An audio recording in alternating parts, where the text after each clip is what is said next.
So now you can actually use the text, same text. So then I will be teaching word by word. So it will take a little time, but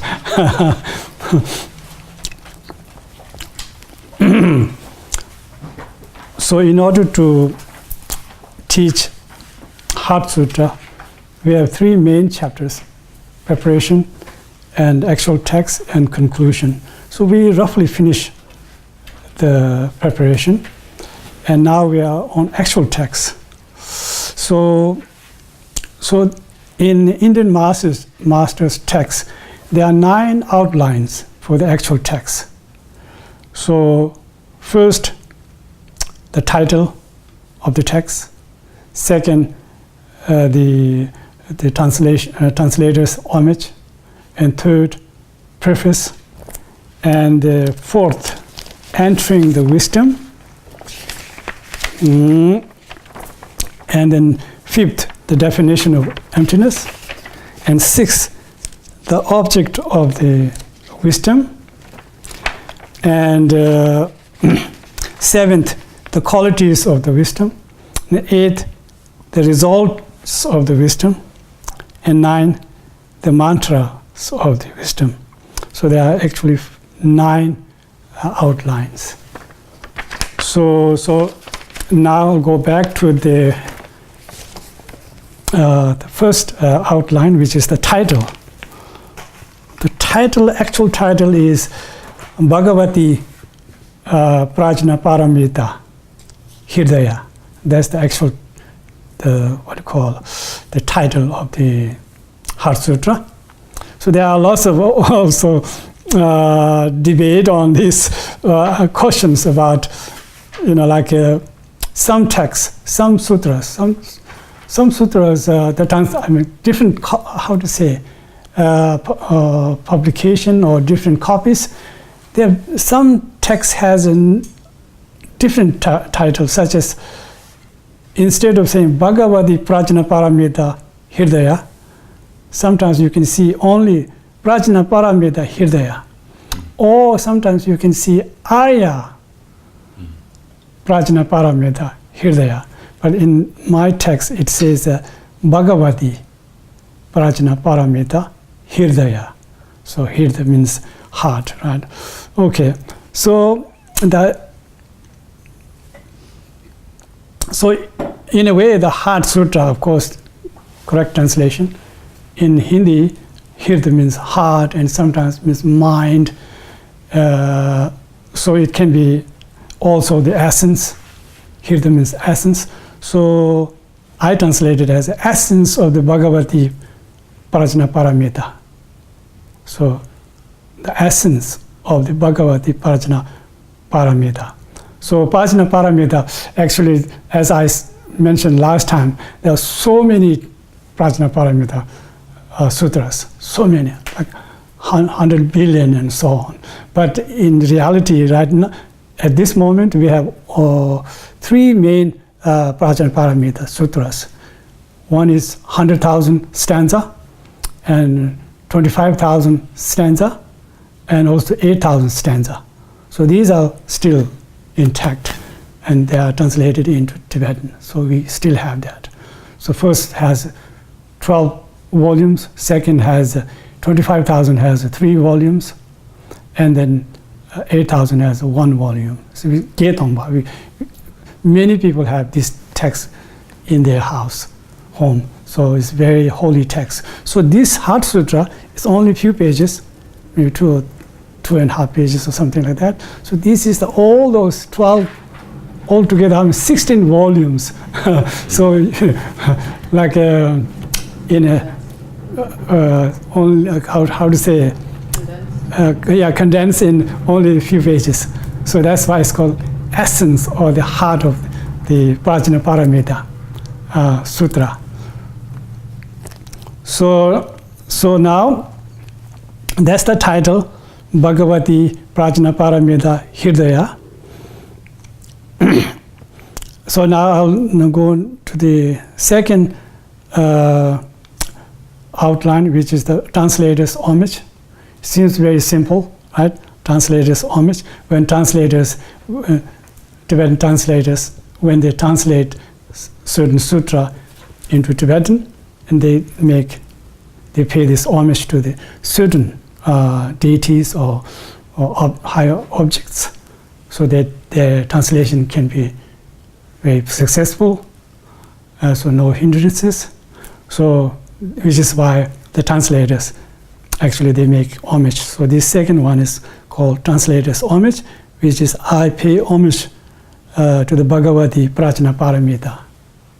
That's the translators' homage. But here, you can actually, is a very good point here, very important point. This one is kind of an exception.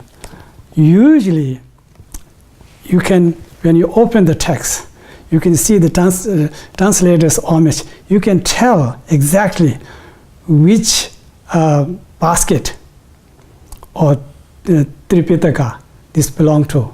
Either it's Abhidharma, or it's a Vinaya, a monk's discipline, or it's about Sutra.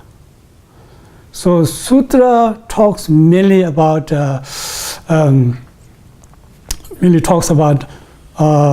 concentration, paths and ground and so on, Sutra.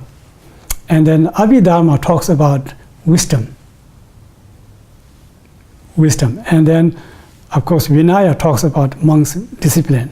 So the translators, they would say, we will see translators homage such as, I pay homage to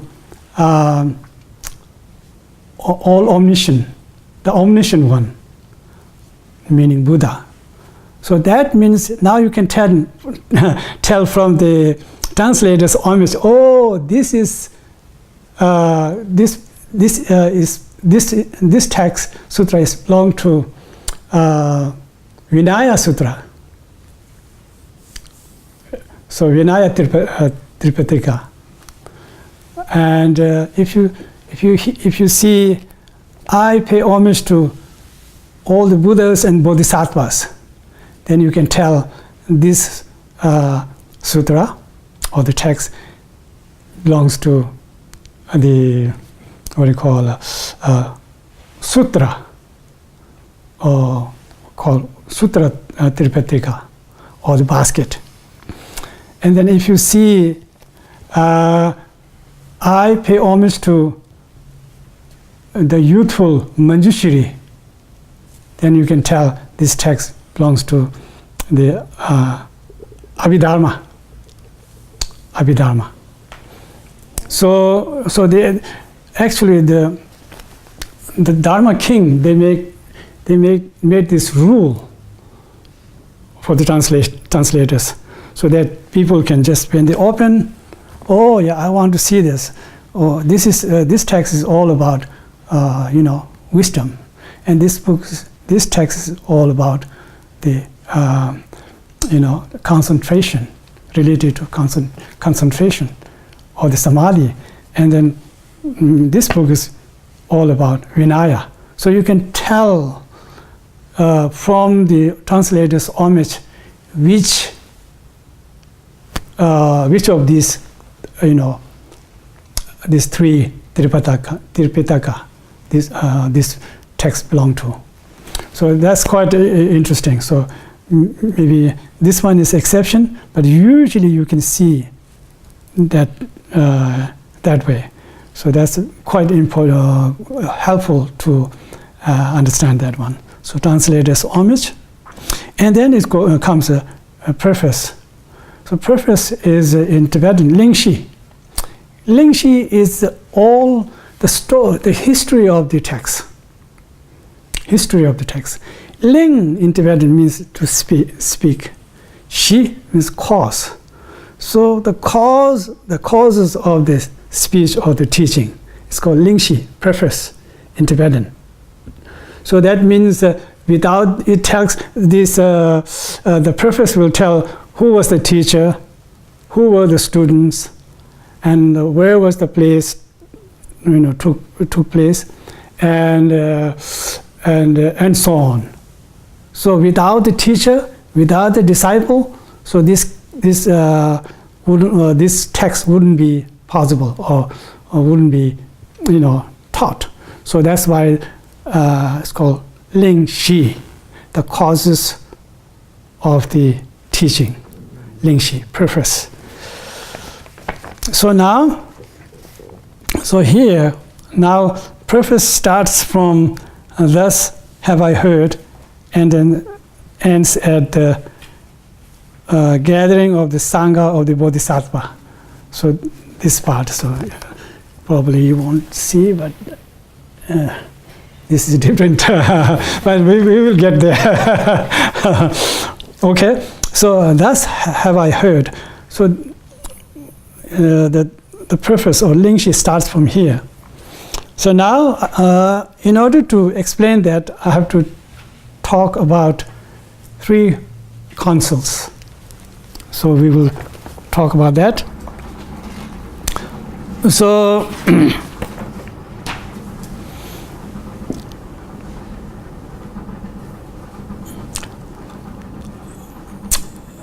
first council, and second council, and third council. So it's very important to actually know about those three things. It will help you a lot in the future. So what happened was, when Buddha was alive, when he was teaching, they did not actually collect all the teachings of Buddha and put together. So when Buddha passed away, then they were a little worried. The disciples were worried, and then they all gathered together, and then they said, now we should, collect or gather all the Buddha's teaching together, so and try to preserve the Buddha's teaching without altering and without losing any points. So then they come together right after Buddha's 1 year after the Buddha's parinirvana. All the disciples came together, not all, but I think maybe many, but mainly the 500 arhats, highly realized beings, and they came together, and there were 3 main arhats or the disciples.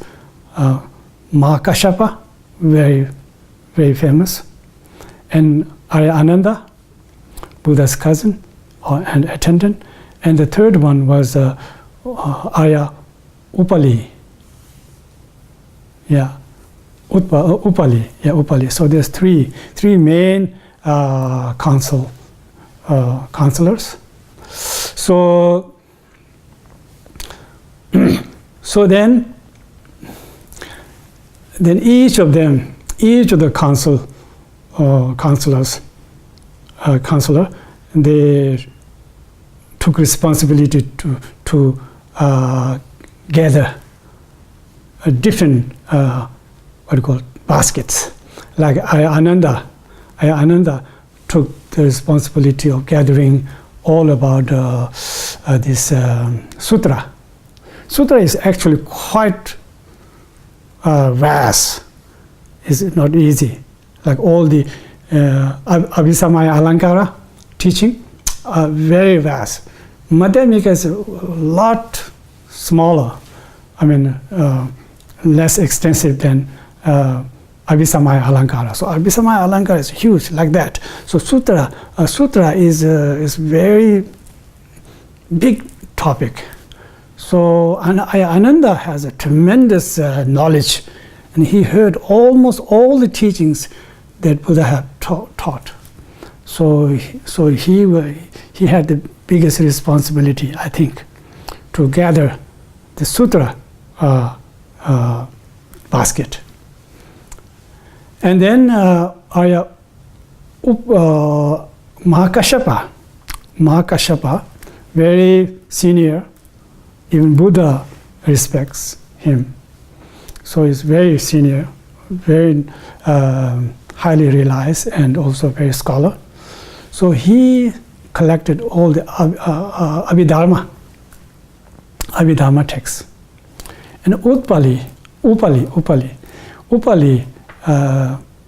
very pure ethic, and also he has heard so much about Vinaya, and he is expert in Vinaya, Upali. So Upali, although Upali actually was kind of in those days, they talk a lot about caste system, have a very bad caste system, but the Buddha was really revolutionary. He did not, he just ignored the caste system. And even Upali was a barber. Barber was kind of, in those days, are kind of considered as a lower caste. So nobody will let barber to sort of, sit on a high throne and stuff like that. Even be a monk, it's not possible. So Buddha broke that kind of taboo.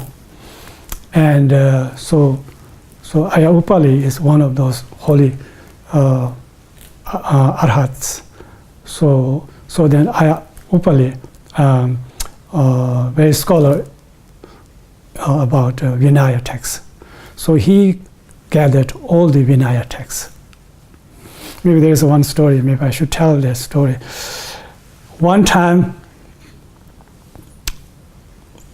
Ananda was supposed to go and pay respect to all the elders. So they have to bow down, not only bow down, just to put their forehead to the feet of the elders. So then, because Ananda, of course, is the cousin of Buddha, his lineage is like a king, royal, royal lineage. So he has some pride. So then, when he was supposed to go all the elders and pay respect, so he put his forehead to all the elders, but except the Upali. he kind of felt a little awkward because he is the royal, caste and the cousin of Buddha.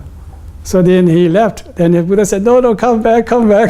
You have to do the same thing to Upali, Upali.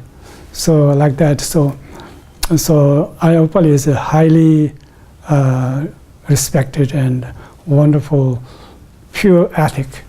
So he was responsible for gathering all the Vinaya texts. So the first council, there is actually no problem. There is no corruption in Buddha Dharma.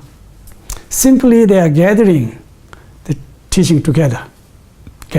Because, in the future, at that time what happened was, we call it Mijivisung, meaning they have some kind of wisdom that inside that can hold the teaching without being lost. It's like a kind of a memory is so strong. We call Mijivisung, some kind of wisdom that can contain all the teachings they have heard without being lost. So they can't forget. It's kind of, how do you say, non-forgetful or how do you say it? Something like that, that kind of wisdom they have achieved. So once they hear, they will never forget, those arhats. So then they want to make sure that everybody hears what they have heard. So then all the three main counselors, they recited the text, and then everybody heard it. So that's the only thing. They actually didn't write down according to some text. I think that's correct. They didn't actually print it down on the paper or the leaves. So, but simply they recite and made everybody know that these are the real teaching of Buddha. So they collect that. So that happens, the first council happened right after, 1 year after when Buddha's paranirvana.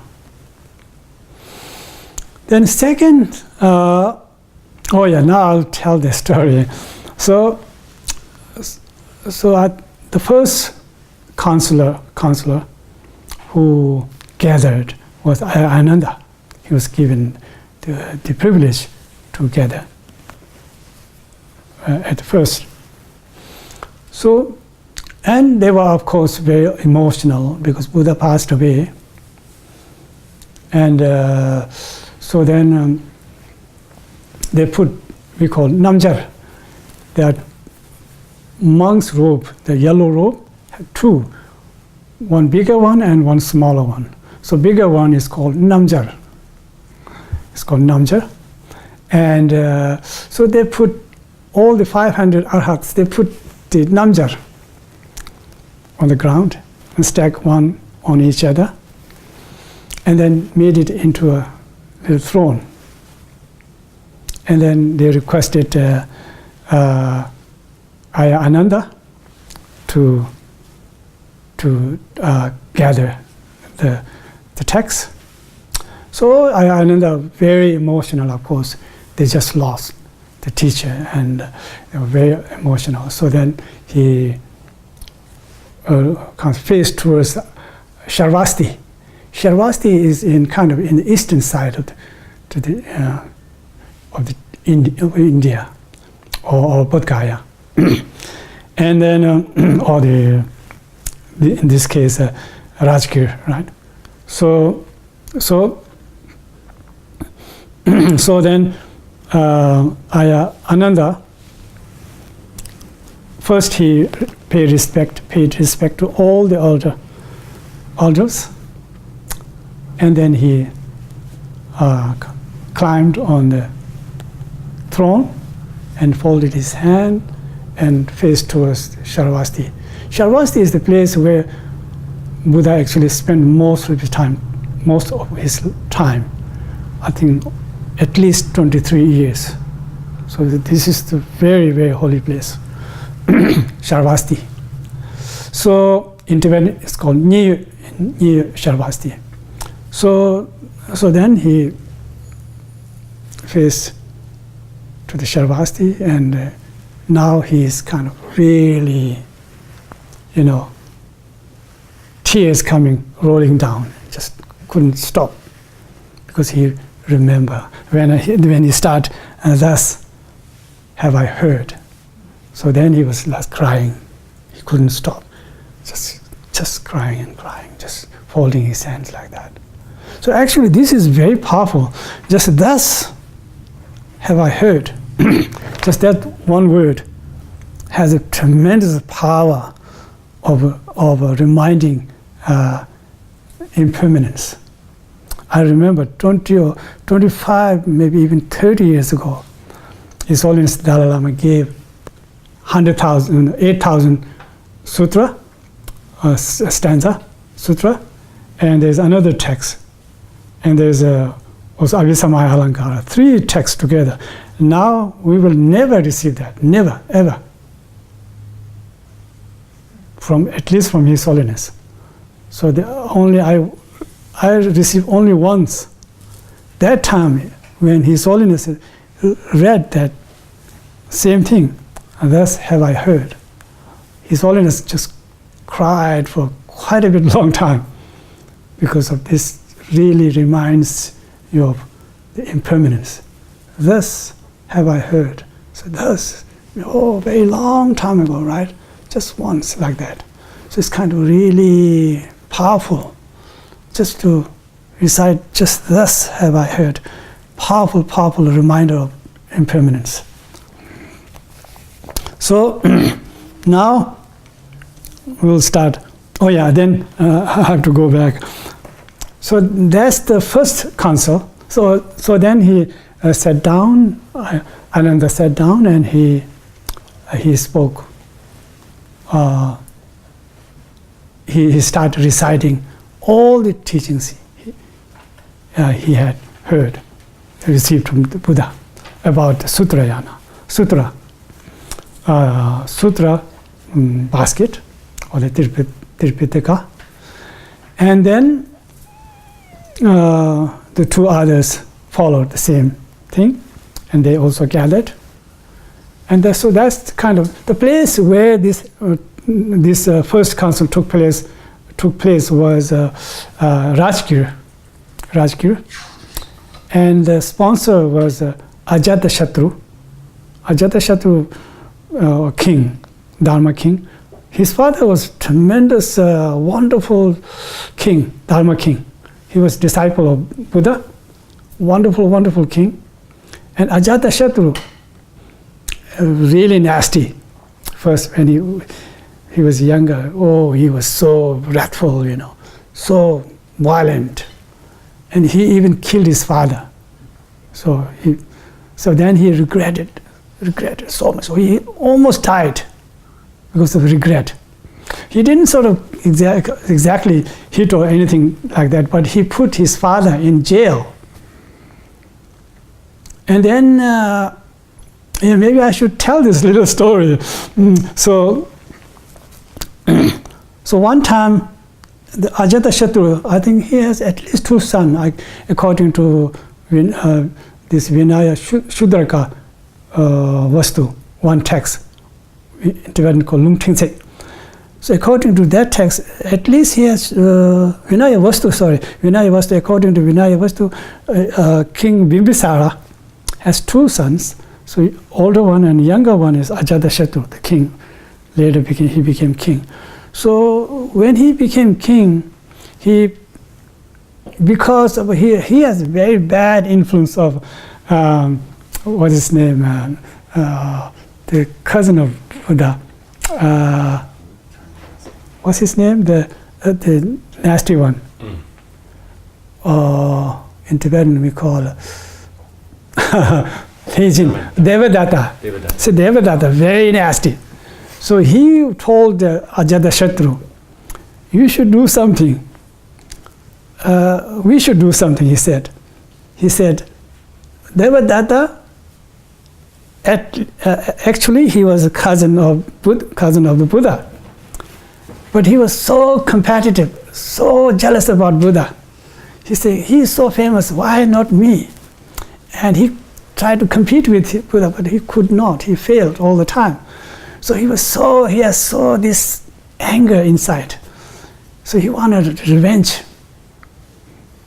And then he told Ajatashatru when he became king. No, he was not king at the time, but he said, we should do something. See, I want to become the most famous teacher, and you want to become the most famous king. So we should do something. Why are we like this?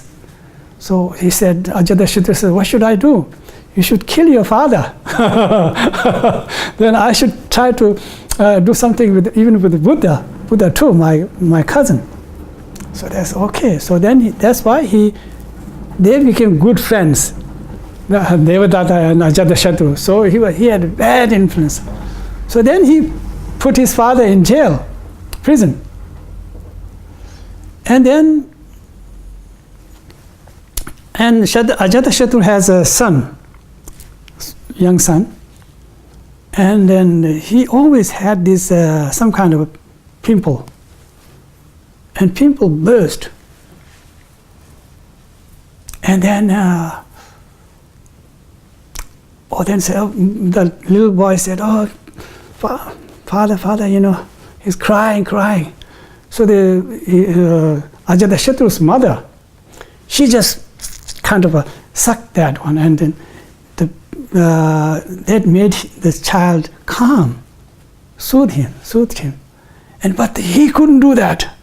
Ajatashatru couldn't do that. Oh, says, that's disgusting, blood, Oh, disgusting, that's disgusting. Then mother said, no, this is in your gene. See, you have the same thing. You have the same thing. When you were young like him, this pimple burst, and your father actually took your blood. And not only he just actually swallowed that. He said, oh, that's disgusting. Really, he did that for me? He said, yes, he did that. So then he thought, he regretted so much. My father was so compassionate, so kind. See, what did I do to my father? I put him in the jail. He's almost dying there. So then he just announced that whoever somebody said, your father is dead.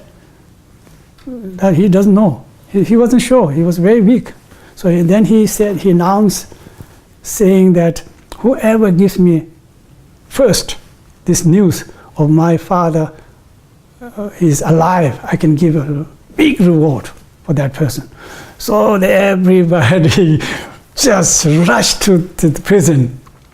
So it's a huge, like a big, like a rumble and big noise coming. And the father thought, okay, now they are coming to kill me. Father was so scared and he died. Yeah. So now he's so, Ajatashatru is so regretful now.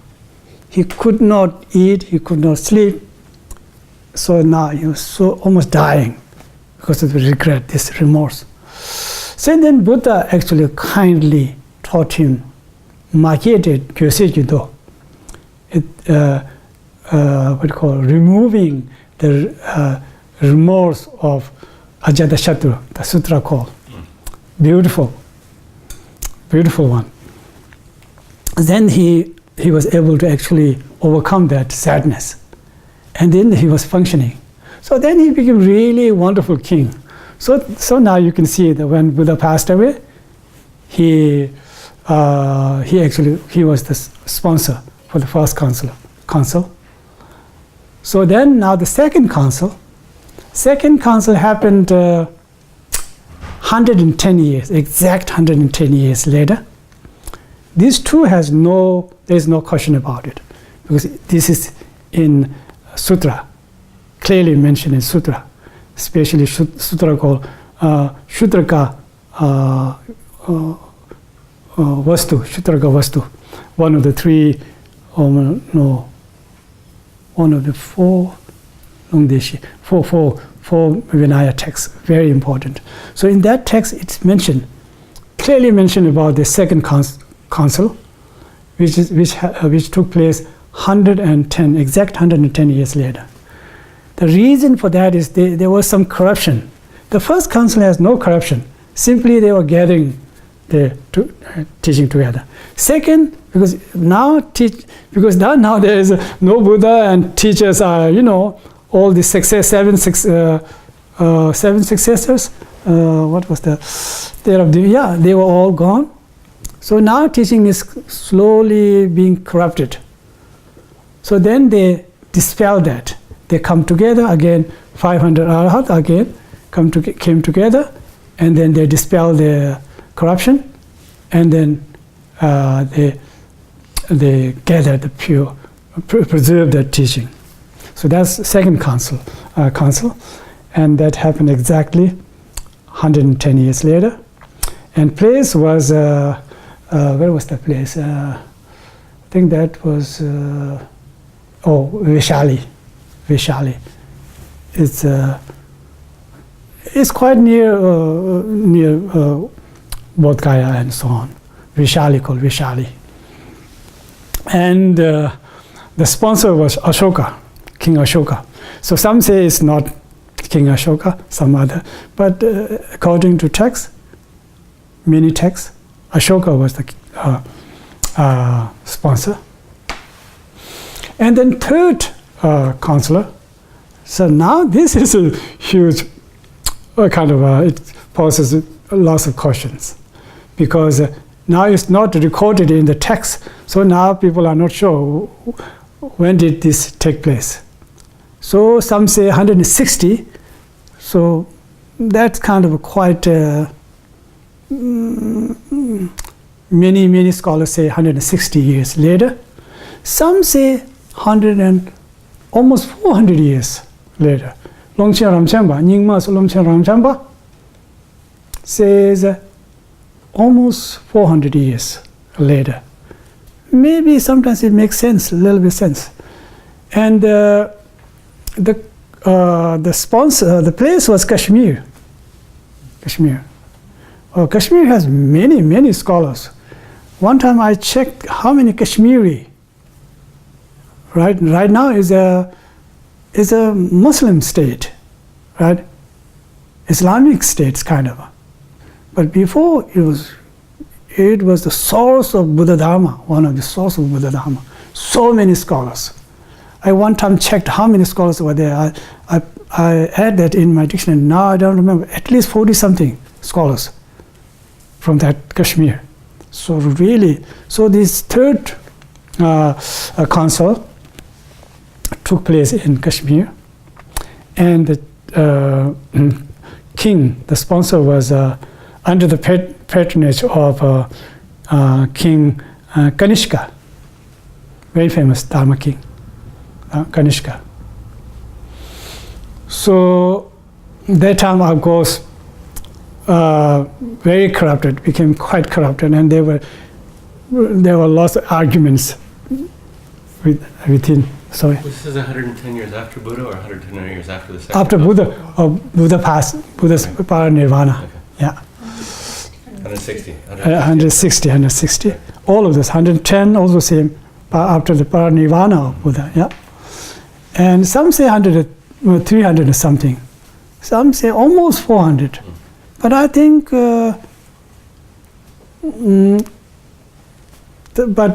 kind of a common one is 160. But I kind of think that is maybe 100, close to 400 is quite reasonable, I think. Quite makes sense to me. And at that time, so these three councils are all Hinayana. Gathering all the Hinayana texts, no Mahayana texts. No Mahayana texts. So Mahayana text. Now there is a little bit of confusion. Now I have to make it very clear so you can understand. Because these are not very clear. Some people get confused. Even myself, I got confused sometimes. So what we have to say is, when Buddha was alive, when Buddha just passed away, then the next year, the first council took place, right? Same thing happened to Mahayana teaching also, according to my understanding, happened. But the one who gathered, the counselors were different. They were not Ananda, they were not Mahakashapa or the Upali. They were all bodhisattvas.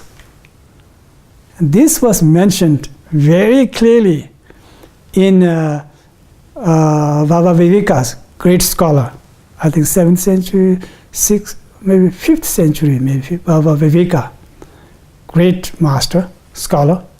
His text called Tarka Jwala, the blaze of reasoning. His text, very famous text. And there he says that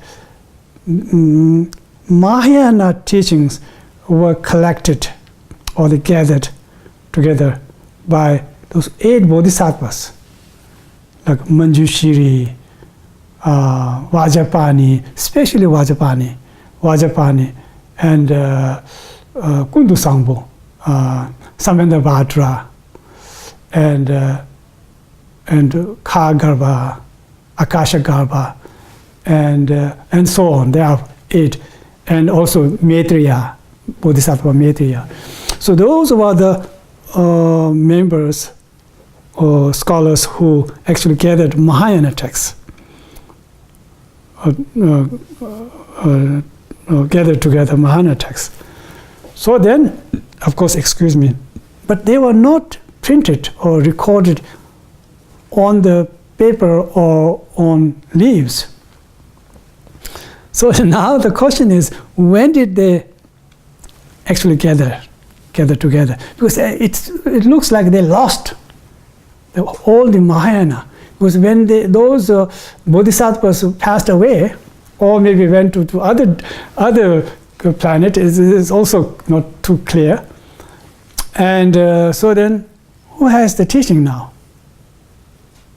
So many scholars say the teachings were actually taken to Naga, land of Naga, and sometimes in heaven. So then when Nagarjuna came, so there see Longche Ramjamba, the Nyingma master Longche Ramjamba said, right after third council, then they gathered together all the Mahayana texts. I think because Nagarjuna went to Nagaland, land of Naga, or the serpent, and then he bought so many texts, including the 100,000 stanza Prajnaparamita text, and also some other, maybe heaven, went to heaven and brought something, similar text. So actually, in reality, Nagarjuna was the one who actually bought all those texts. Up until then, there were no actual texts you can see, it can be seen. So Nagarjuna actually brought those texts. So then collected all those Mahayana texts, but actually gathered by those bodhisattvas during first council, but on then physically, the Nagarjuna, I think, during Nagarjuna's time, they gathered all the Mahayana texts. So if somebody says, when did they gathered together, or the Mahayana text, now you have to say two things. Originally, those were gathered by the bodhisattvas, Vajrapani and so on, and then later, after third council, right after third council, then those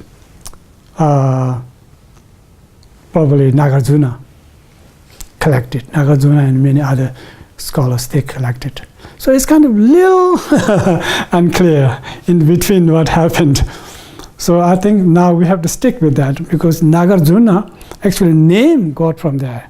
Naga, they invited him to land of Naga, and then actually you can see some texts, the 100,000 stanza, there's at the end there's one chapter missing, chapter of entrusting.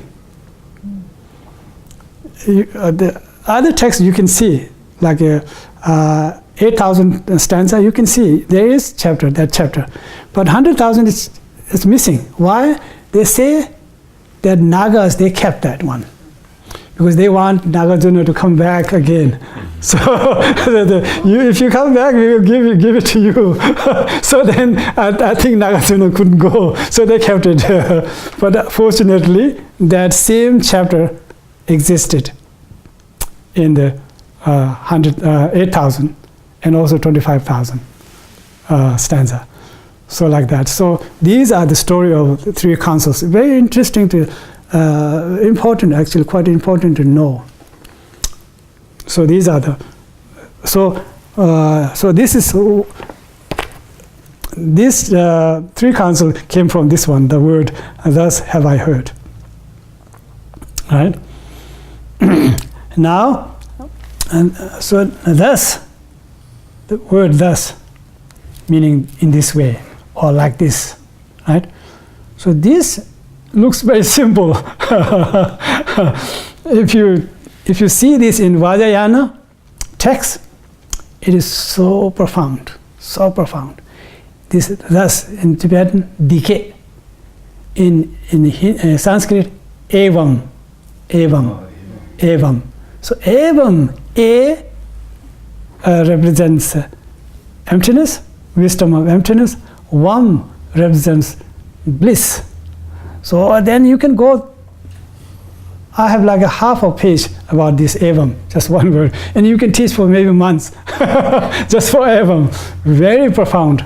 But now here, evam means dike, meaning in this way, or like this. Like this means it implies there is no alternation or loss, just as it was, like Buddha taught. So there's it has this what you call quality of a very pure and authenticity. Shows the authenticity. Thus, the one who, the counselor, did not add anything, or did not take down anything. He's speaking exactly how Buddha spoke. So dike. Now, have I? So when they say I, when they say I, so that also meaning I have heard directly from Buddha. It's not I have heard from some other disciple. I have directly heard from Buddha. So that's also shows the authenticity of the teaching. I meaning I directly received the teaching, not from kind of going around. So thus have I heard, right? Heard, when you say heard, that indicates the teaching. So that indicates the teaching. So now see, when you say, maybe it will come later, okay. Thus have I heard once, right? See now this English just once, in Tibetan, tuchigna, one time, right? In Tibetan, one time, once, similar. But then once means it has three meanings. When you say one time or once, three meanings. One time meaning, or at one time I heard this, and another time I heard many other things. That shows the vastness of the knowledge of that counselor. It's like one time I heard this, once I heard, right? Once or the one time, meaning one time I heard this, but other times I heard many other things. So that shows, wow, it kind of shows his knowledge, how vast his knowledge is. So one time, or the once. And then one time also means only one time I've heard. So that shows the rarity of the teaching, rarity. It's not, Buddha didn't teach so many times, just taught one time, once. So once has two meanings. One more time, there is one more meaning. Let me look at my, and then there is one more meaning for that now. Maybe I didn't bring my, doesn't matter. So there is one more meaning for that, once or the one time. Once, the Blessed One. See, this has one problem here. Of course, when we try to translate from one language to another language, we always lose something. We always lose something, some meaning. So here we are also losing. So in Blessed One, in Sanskrit, it is called Bhagavan. Bhagavan. In Tibetan, Chomdende. So Bhagavan. So now we lose so much information there, because you said Blessed One, right? in Sanskrit, Bhagavan. In Tibetan, Chomdende. Chom has one meaning. Den has one meaning. Chom means destroy. Den means possess. So destroy and possess.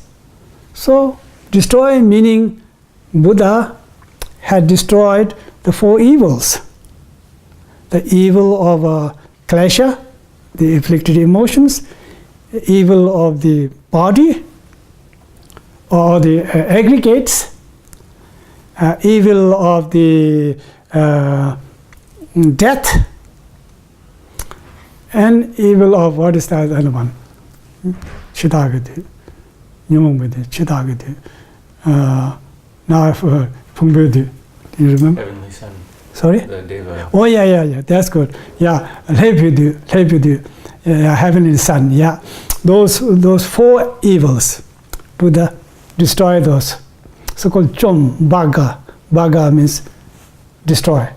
One means possess. So possess meaning, now Buddha possesses five qualities. Wangchu Tani. This is in Sambuta, the Sutra, Tantra calls Sambuta by Buddha. There it says, Wangchu Tani Susanda, Pedan Tata Yishida, Jundu Pusun Soba, the Tupunam Lakesha, 6 qualities. So he possesses 6 qualities. So 6 qualities are Wangchu means freedom. Wangchu, freedom. Suksangwa means beautiful. Wangchu Tani Suksanda. Pedang means prosperous. And Chadang means famous, fame, or the famous. Pedang Chadang. Kevasang, Pedang Chadang Yishida means wisdom. And then perseverance, or the enthusiasm. So these are the 6 qualities. So when you say first one is called freedom. So what does freedom mean? Freedom means that Buddha has abandoned all the afflicted emotions. So now he has the freedom. When we are under the influence of anger, attachment, so then we have no freedom.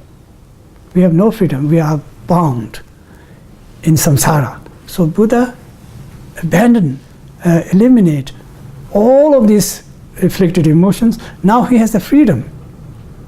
Let's say if you don't have an attachment, you have a tremendous freedom. We will gain tremendous freedom. When we have no anger, we will gain tremendous freedom.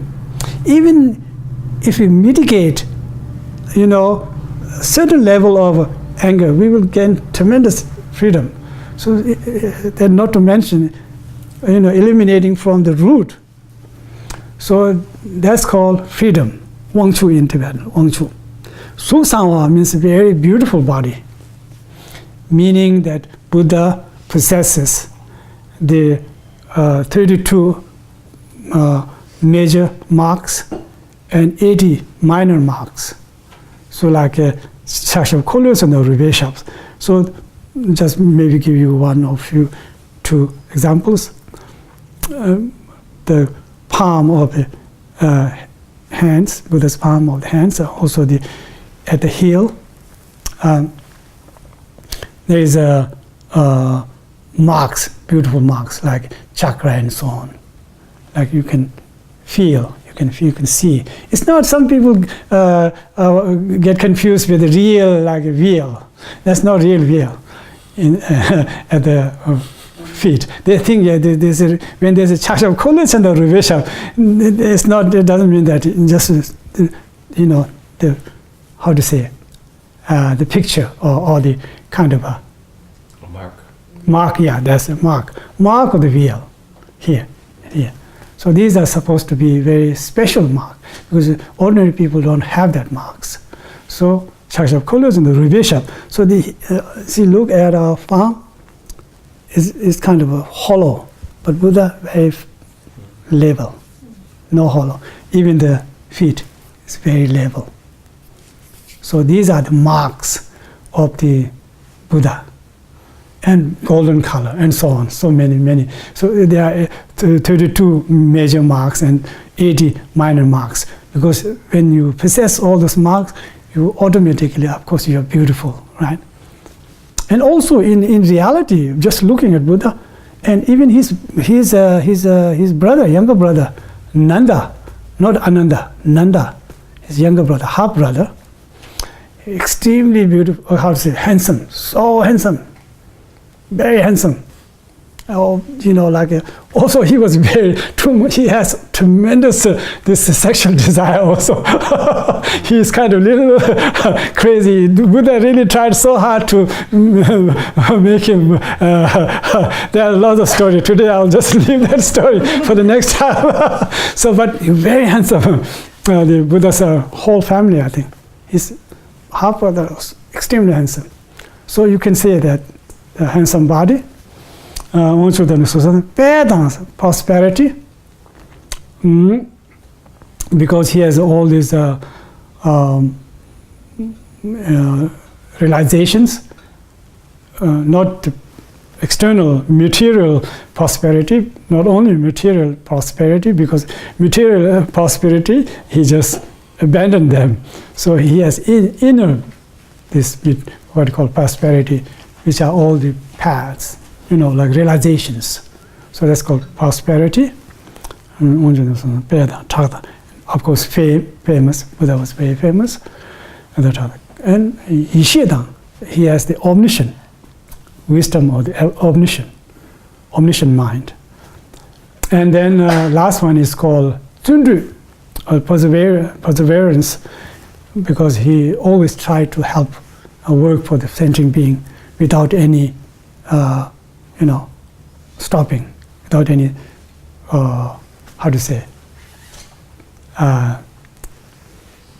giving up. So Tundru. So these are the 6 qualities. See now how much we lost, right? This one. And thus have I heard.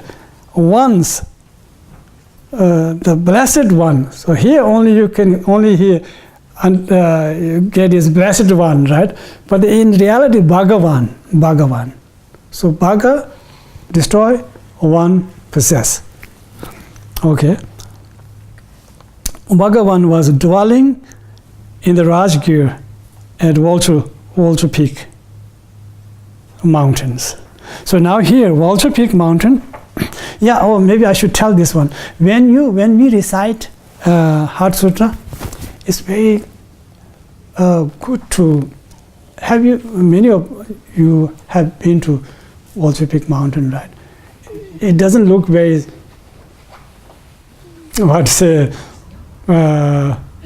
very special, but it is very special, very special. A small, the Tibetan wouldn't call it mountain, just a hill. In India, that's called small hill, they call mountain. So it's called mountain, also Peak mountain. But His Holiness mentioned that many times. There were so many, celestial beings and also many disciples. But how can you sit on this small, hill? But this actually, because of the Buddha's miraculous power, he expanded that place. So otherwise, you go there, only maybe 50, 60, or 100 people can just occupy that place, small place, but a very powerful place. So when we recite Heart Sutra, we should imagine that Buddha sitting there reciting Heart Sutra, and also along with Shariputra and Avalokiteshvara, and everybody is there present.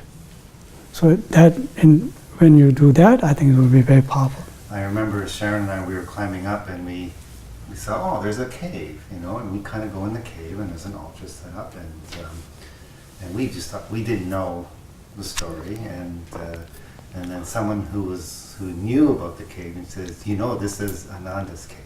Oh, wow. And I remember just going, wow, wow. Exactly. And also there is this first council, the place where the first council took place was very close to the hot spring, little cave. It's called Deshe Mepuk. Some say Banyan, I don't know, Banyan. It's called Deshe Mepuk, means in Tibetan also called Yosumpuk, meaning Kashyap's cave. In authentic text, it's called Kashyapa cave. So there's a small cave where all these 500, disciples came gathered together. So anyway, we can imagine that, and then when we recite, that's why we recite every time when we have teachings, because it can really get rid of lots of obstacles just by reciting. I can tell you one story, that when we at the monastery, when Heart Sutra starts, the Gekyu or the disciplinarian wouldn't stand up and go around. The children, young monks, they can now play. The Gekyu will be